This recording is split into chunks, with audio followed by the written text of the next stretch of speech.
Alright, so in this section we're going to talk about kinetics, and then in this video I'm also going to take a little bit of time and use this idea and actually circle back to equilibrium and talk about that a little bit. So this really kind of fills in some details that helps have a deeper understanding of equilibrium and what's going on there. So first off, what is kinetics? It's basically just reactions happening, and it can mean either just the speed of the reaction or the reaction rate, or sometimes it can actually mean the mechanical what's happening. And so we're going to talk about that in a little bit. But first, just to be clear, what is reaction rate? Because this is going to be a really important idea in this section. And it's just the speed that a reaction progresses. So you put your reactants together and you end with products. And it doesn't happen immediately. It takes time. Eventually your reactants will form as much products as you can get, and your reaction is done. It stops. But how long does it take to form those products? Well, if a reaction goes faster, you get there faster. If it goes slower, you get there slower. And so just like when you're driving your car, you have control of your speed. There's things you can do. You have a pedal that you can use. You can choose a route that'll let you go faster. There are things we can do to affect the reaction rate. And so again, that's just think of it like the speed at which a chemical reaction proceeds. Just like your speed in your car is like how fast you're going. This is how fast a reaction is happening.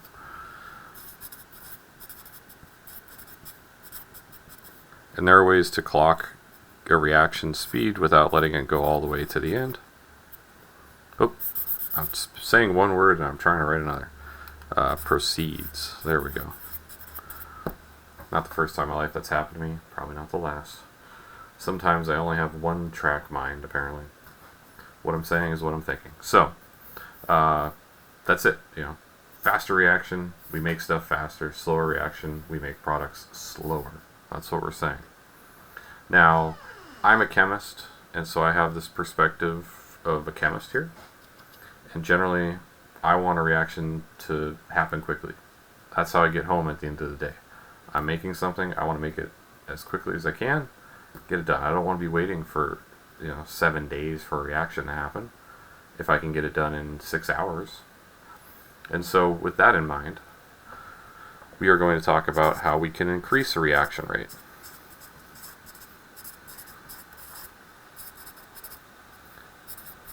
So how can we speed up a reaction?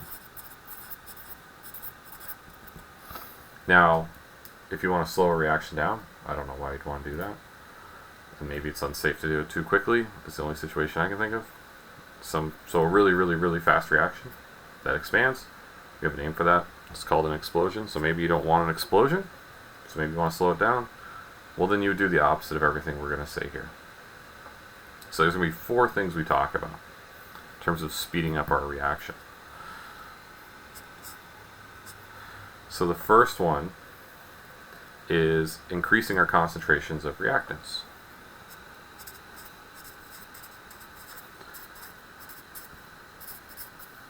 And so first we're going to list them, and then I'll give the physical explanation of what's happening. And we're going to talk a little bit about what's called the kinetic theory of chemical reactions.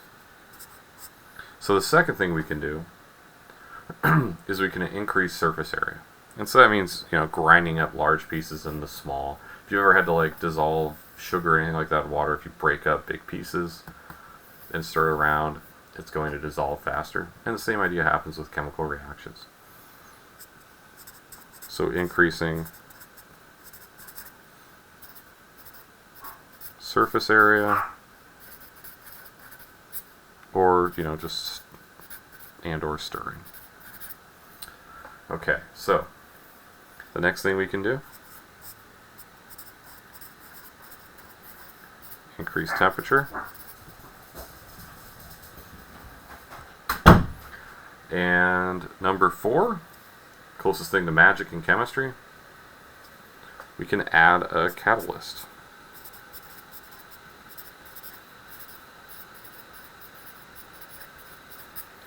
Alright, so let's talk about what's happening in a chemical reaction here. I've mentioned it, I think, before in other videos, general idea that I'm about to talk about some more here, and that's that at the very basic level, for a chemical reaction to happen, reactants have to touch each other. They don't teleport together and turn into products. They don't just magically, it doesn't magically happen. They're floating around, they bump into each other, a reaction happens. They've got to hit hard enough and in the right way. Oftentimes orientation is very important for a reaction to happen. And they've got to hit with enough energy to start the reaction. So they can't just tap bumpers. They've got to crumple into each other. So I feel like I've told these before in this class, but I'm not sure. I taught another class in the spring that went over this exact stuff, so it might have been them. But what I always say is, how do you make an SUV? Well, you just take two Kias and you just rear end one into the other. That's how you get an SUV. If you just tap bumpers, there's no reaction. They're just still two Kias. But if you put them together the right way, and orientation is important, you got to go front to back. If you go front to front, you get yard art, something to put in the yard. And if you go back to back, you get a weird multi-directional super Kia. So you can always park it because maybe it's really hard to back in. Well, you just get out, get in the other part of the car, and you can just drive it in head first. And both axles steer, so incredibly maneuverable. But yeah, so that's, if you didn't know, that's how you make an SUV. Two Kias, front to back. So that's the kinetic theory of chemical reactions, by the way. Is just stuff has to crash into each other. They gotta hit hard and hit in the correct way. Now some reactions, the molecules are so basic that just any type of collision will do it. Sometimes there's a specific part of a larger molecule that needs to be crashed into. So there's all these variables at play. We're not going to get into it mathematically. Just kind of understand what I'm describing. So if I'm trying to have a reaction happen, I got to have a collision. If I have it happen on the other side, it doesn't work. They just bounce off. So with that in mind, so chemical reactions, collisions, powerful enough with the right orientation. If that happens in a collision, a reaction takes place. Otherwise, they just bump off each other. So, if I increase the concentration of reactants, how does that tie into this idea that I just talked about, this physical understanding of chemical reactions?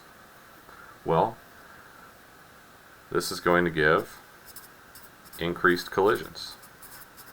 Think about cars on a highway. You can't get a 100-car pileup if there aren't 100 cars around. You can't get that many collisions. So if you increase the number of cars on the highway, that's when it really takes place. That's when they all accordion into each other. And that increases the number of collisions. So more reactants floating around increases the odds that they're going to bump into each other. And the more likely they are to bump into each other, the more likely you are to have a reaction take place. And so increasing the number of collisions will increase our reaction rate. Increasing surface area and stirring, well, it gives us what we call more contact area. But what does that really mean? More collisions. So we just get increased collisions. So just like in the first piece, this is just another way to accomplish the same goal. Keep it well mixed, keep chunks broken up, and you're essentially doing the same thing as just putting more stuff in. You're just making a more efficient use of what's there. Now, if we increase the temperature, something a little different happens. So temperature is like the speed of a molecule. So if you want to know how fast a car is going, police use radar, or now they use LiDAR, which is even faster and harder to detect. And they clock a car. Boom. They're going 67 miles an hour. Boom. They're going 71. Boom. They're going 85. Okay, I'm going to pull that car over. They make some sort of judgment call there. If you want to know how fast a molecule is moving, use a thermometer. You just put it in there. Seriously. That is a kinetic form of energy, and that kinetic form of energy is related to the motion of molecules. So if we increase the temperature, what we're doing is we're making the molecules move faster. We're increasing the speed limit. And if you increase the speed limit, you're going to get harder collisions when they do happen. And so this is going to create stronger collisions. which makes it more likely that when a collision does happen, it's going to be strong enough to make a chemical reaction happen. So that's what's happening here. Now, catalysts are a little trickier. There's kind of two mechanisms here that can take place. There's one that's very common for enzymes, and there's another one that's pretty common in reactions that chemists do as well. So, adding a catalyst. So the key thing is it's going to make it so that there aren't as many variables in play. You don't have to have them randomly collide into each other with the correct orientation. The enzymes typically are going to hold molecules in the correct orientation and put them together exactly how they need to be put together. And so what that does is it increases the likelihood of a collision causing a chemical reaction. It brings that up significantly because now you don't have to worry about colliding the wrong way. You collide however it is. It guides the molecules together. So one of my colleagues always uses this example of, imagine you have a key in a lock, and you have an infinite number of keys, and you're across the room and you can just throw keys at that lock all day. Eventually, randomly, if you have infinite time, infinite keys, you will get a key to land in that lock. But imagine just walking over and just putting the key in the lock, like we do every day when we lock and unlock a door. That's what a catalyst does. The catalyst just takes the key, puts it in the lock, instead of throwing, and hoping for just random noise to make it happen. So that's what catalysts do. The other thing they can do is sometimes there's kind of like a intermediate structure, which I'll talk about with the energy diagram here in a second. But talk about what that does. So it controls orientation of collision. And effectively what it's doing is it's lowering the activation energy of the reaction. Okay? And so what stronger collisions are doing, there's a second thing here. We're having stronger collisions. What's that doing? Well, remember we have our energy diagram that we introduced. These are very helpful here. And we might have, something like this, an exothermic process. You have this initial hill to go over before we ultimately end up going overall downhill here. And that's our activation energy. That's the energy required to start the reaction. If we sit here, all we have are reactants. We got to get over here to get our products. So we have to push it up the hill a little bit and then go down. Well, stronger collisions make it more likely that they're going to hit hard enough to make it over that lump. So it's more likely to overcome, our activation energy. And so what a catalyst is going to do, and we'll talk about this more in another video, is it's going to lower the EA. Actually, not really any point in making another video. I think I pretty much said it all here. So, here's what we're saying the catalysts do. I'm going to draw a big energy diagram here because I don't have multiple color markers, and generally multiple color markers make this easier. Alright, so we have our reaction from before. Looks something like that anyway. Something like it. This is without a catalyst. So the catalyst is going to lower our activation energy. So what that does is we still start in the same spot. We still end in the same spot. We still have an overall change in energy that's the same. Our delta H doesn't change from adding a catalyst, but what does change is our route over the mountain. So instead of going this way without a catalyst, we got a catalyst, we don't have to overcome as much of an energy barrier, it's shorter. So this is with catalyst. And so what we get is we have our original activation energy, which is large, and then we have it with the catalyst, and it's less. So it doesn't have to go as far. That's what we're saying. So it becomes smaller. You don't have to push it as far uphill to get the reaction started. That's what catalysts do.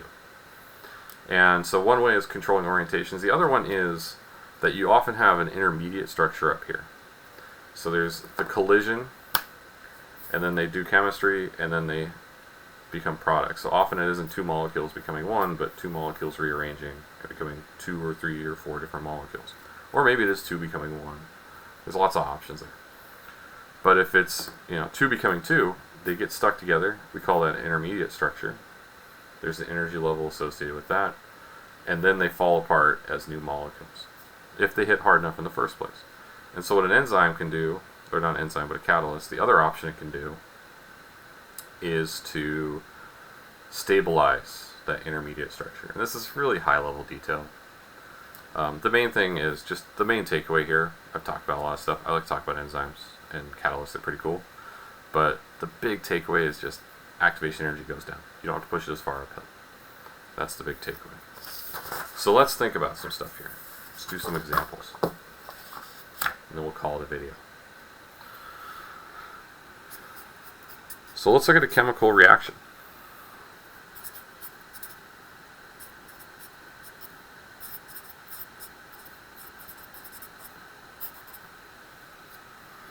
So we have some solid zinc plus some copper 2 chloride becomes zinc chloride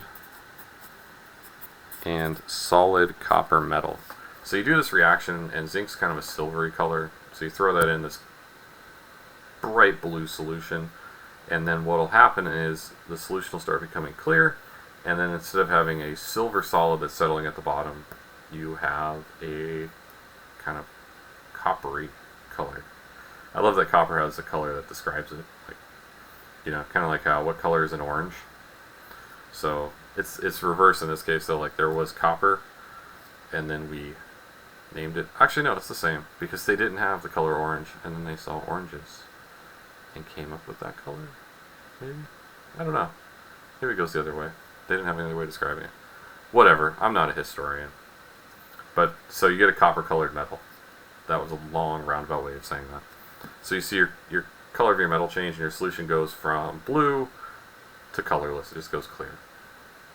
So this is a pretty cool reaction to see, as I'll demonstrate here. Now, I don't have this stuff at home. I'm not demonstrating it. Okay, so this is our reaction. So one quick question before we get started. Is this a balanced chemical equation? Did I write a balanced chemical equation here?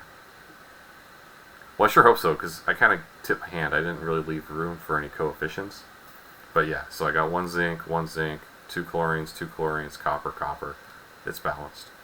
I always like to, bring old ideas back again. So here's what we're going to do now, though. We're going to look at this from a new perspective. It's not, is it balanced, whatever. It's, how could we speed this up?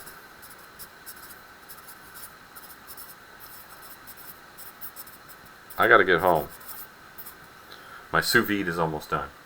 You don't want to overcook your sous vide, because then it just becomes soup. I think. I don't know. I've never made sous vide. And if I did, I would never overcook it. So, how could we speed this up? What can we do? Well, let's look at our reaction here. Shall we? Are there any reactants we could increase the concentration of? Well, you can't really mess with the concentration of a solid. But this is aqueous. This is dissolved in water. So yeah, I could just dissolve more of this in the water. So I could, my marker's dying here, increase concentration of CuCl2. I don't know why I did the arrow in that, but okay. I forgot I did a shortcut. Oh man. Okay, so I have failed as a chemist. I did the easy and the hard. You don't want to do it 2 ways. What else could we do? What else could we do? We could increase concentration of CuCl2. So if we look at our list, well, we can make sure to stir it. And we've got a solid here. Why don't we make sure that solid's, mashed up? We don't want like a big block of zinc metal. We want it to be kind of like a powder. And then we can stir it around. And yeah, the metal will settle down to the bottom if we stop stirring. But if we keep stirring, we'll keep everything mixed. So we will, we'll say we'll grind zinc to powder plus keep stirred. That's going to speed up our reaction a lot versus putting a block of zinc in there and just letting it sit. This is going to be much faster, which is what we would expect from our discussion earlier. Alright, one more. We can heat it up, right? We can increase our temperature. And then what about a catalyst? Well, I don't know about you guys, but I'm not aware of a catalyst for this reaction. So if we don't have a catalyst, we don't have a catalyst. Not every reaction can be catalyzed. So we can do three things here. Now, we're going to look at one more example. One more reaction, and then we will call this video done. So, this might be a familiar-ish looking type of reaction. Something like what we've seen before. We'll have hydrogen gas. We'll have a compound with a double bond, and I will go with the easiest one I can draw. Reaction arrow. So we're going to make a product here. Alright. So how can we speed this up?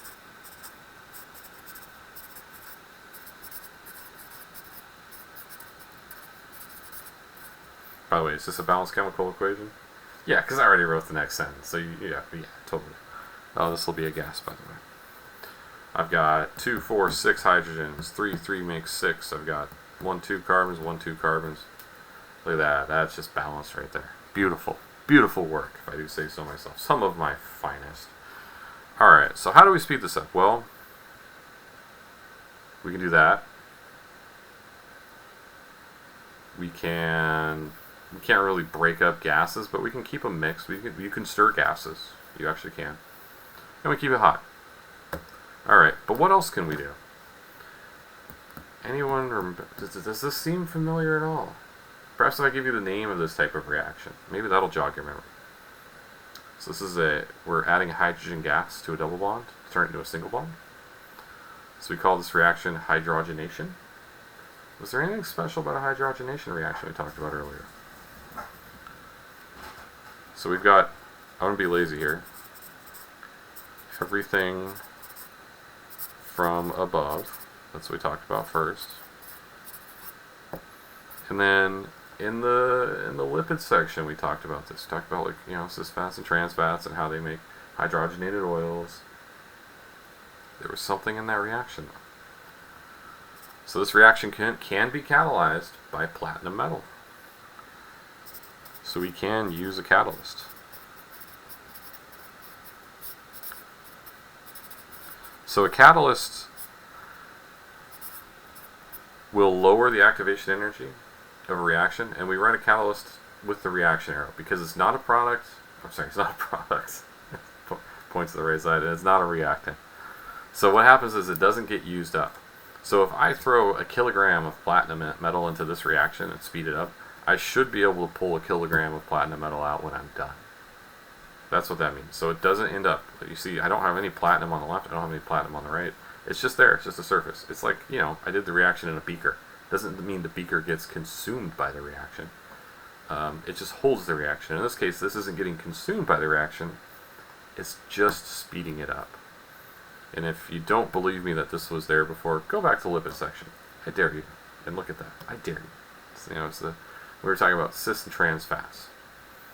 And you'll see that I wrote platinum metal in there as a catalyst. I might have had it below the arrow. You can go above or below with a catalyst. It just depends on how much stuff you have to write. So we can actually do some stuff with this reaction arrow too. Alright, and so what this will do is this will speed the reaction. This is what they do commercially. Platinum metal is also used for car emissions. So your catalytic converter, if you have a car made after, I don't know what, like 1975 or something, has a catalytic converter, and that helps deal with any unburned fuel. Any hydrocarbons that aren't all the way to being CO2 and water as they flow through this kind of honeycomb shaped thing of platinum metal, and they do some other, there's some other stuff on the surface as well, but platinum metal is a very key part of it. It will react and finish combustion, so it is more beneficial for the environment. Well, it's less bad for the environment for you to spit out pure CO2 and pure H2O out your tailpipe versus a whole bevy of hydrocarbons. So if you've ever got stuck behind an old pickup truck or car or whatever from like the 60s or early 70s or earlier, and you get that like horrible gasoline smell, that's what your catalytic converter is helping prevent. And that horrible gasoline smell are hydrocarbons, which if every car is doing that, is going to be really, really, really bad for local air quality. It's going to add a whole lot of carcinogens and a whole bunch of other environmental variables and things that can go up in the atmosphere and actually be more active greenhouse gases than CO2 is. So this performs an important role. The one complaint I'll ever have about them is they sometimes they put them in diesels, and so it seems like it makes sense, but when a diesel has unburned fuel, it comes out as soot. So if you've ever seen like an old semi truck or something like that and they punch it, you see a bunch of soot come out. They've developed tricks to help prevent that, but that soot can build up on those catalytic converters and clog them, and so it can be a bit of a maintenance issue. So I'm of the opinion that diesels absolutely need emission systems, but they need ones specialized for diesels. It's a little weird to be mandating the ones for cars for them, but that was kind of more of an earlier thing. They've actually gotten a little bit better. They got like the diesel exhaust fluid and things like that. But anyway, that's what's going on here. So hopefully, a little bit of real world application of this type of reaction, never hurts. And that's what you do, is increase temperature. Now, if you ever want to slow these down, you just do the opposite. So instead of increasing temperature, make it cold. You grind zinc into powder, keep it stirred. Don't. Just throw a chunk of stuff in and don't stir. Just leave it alone. That'll slow it down big time. And then, lower the concentration. Like I said, keep it cold. I almost got stuff mixed up. So, just keep things real dilute. Keep it mostly water, mostly solvent. And then don't use the catalyst. All of those things are going to do the opposite. They're going to slow it down. So anytime you want to speed it up, that's the perspective I gave. If you want to slow it down, just do the opposite of what speeds it up, and you're golden. Alright, so I'm going to do one more video in this section. So we've talked about catalysts, we've talked about kinetics, and we've brought energy diagrams into discussion of catalysts. So next I'm going to talk about the key enzyme types, so specific types of biological catalysts, so proteins that catalyze specific types of biological reactions. That'll be the last video for this section, and then we'll be done with kinetics and enzymes.